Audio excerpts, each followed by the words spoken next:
Umkhonto Sizwe, born in the early 60s as the ANC's military wing. It generally became known as MK, its translation meaning Spear of the Nation, and was essentially the third stage in the anti-apartheid struggle. Passive resistance had given rise to a civil disobedience campaign. But that all changed when Hendrik Verwoerd's government said it would use maximum force to silence any notion of a liberation movement. You know, when the ANC was banned in 1960, and Madiba made the statement, it's then that we understood what he meant by saying the old chapter is closed. Namely that now we are going to take up arms and defend our people.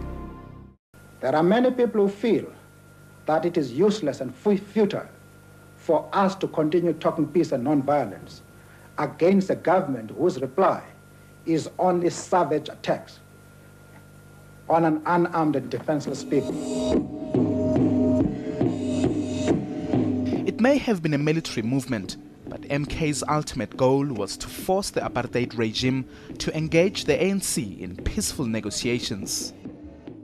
Nelson Mandela traveled across the continent, drumming up military support from African states.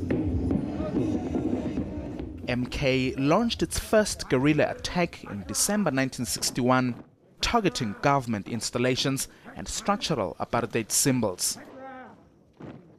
But its soldiers had much to learn. I was caught in the very first action, because we were ham-handed, we were very amateurish. I mean, the bomb, the so-called bomb, the explosive charge that I placed in a magistrate's court in Johannesburg, I mean, it was infantile.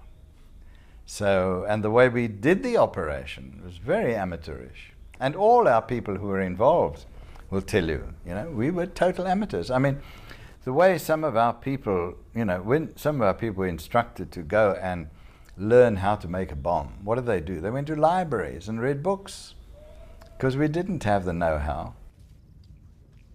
But soon after it began gathering momentum, 10 senior MK leaders, including Mandela, were imprisoned and charged with sabotage.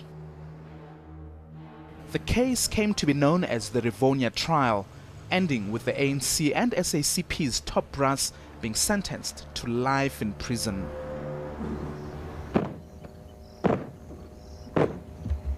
Leading liberation movements were forced underground, and some feared it was the end of Umkhonto Sizwe. But the struggle continued. Following the Soweto uprising in June 1976, there was an exodus of young black men and women, a self-imposed exile in search of military training. Among that group was RAMATUKU MAPHUTHA, who joined MK in Uganda. I have learned the military combat work. I have learned the engineering, firearm, physical training, topography. Here inside the country, we did not have where to sit, where we can sit and think about how to, to deal with the enemy. But there, it was a good time and a good place where we can strategize in a military way to advance to the enemy. We shall fight capitalism with all our might. During this period, MK found a leader in SACP Secretary General Chris Hani, who became its chief of staff and energized the young combatants. The 80s saw a wave of MK attacks, generally targeting military points, but often catching civilians in the crossfire.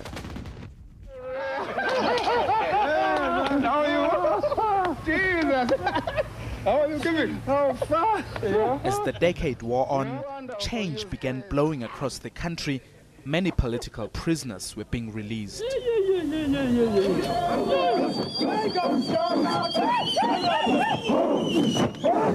Shortly after Nelson Mandela walked free in February 1990, he visited MK camps across the continent.